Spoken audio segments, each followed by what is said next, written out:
بتائیں کہ جسٹس یحییٰ آفریدی کو خصوصی پارلیمانی کمیٹی نے 2/3 اکثریت سے چیف جسٹس نامزد کر دیا ہے۔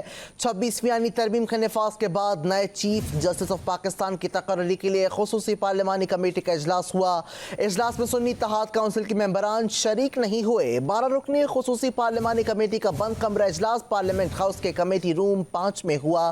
سنی اتحاد کونسل کے 3 ارکان علی ظفر، بیرسٹر گوہر اور حامد رضا نے اجلاس کا بائیکاٹ کیا، جبکہ اجلاس میں راجہ پرویز اشرف، فاروق ایچ نائک، سید نوید قمر، کامران مرتضی، رانا انصار، احسن اقبال، شائستہ پرویز، اعظم نذیر تارڑ اور خواجہ آصف شریک ہوئے۔ کمیٹی میں چیف جسٹس کی تقرری کے لیے سیکریٹری قانون کے بھیجے گئے 3 ججز کے نام پیش کیے گئے۔ سیکریٹری قانون نے 3 سینئر موسٹ ججز کے ناموں کا پینل کمیٹی کو بھجوایا تھا۔ سپریم کورٹ کے 3 سینئر ترین ججز میں جسٹس منصور علی شاہ، جسٹس منیب اختر اور جسٹس یحییٰ آفریدی شامل تھے۔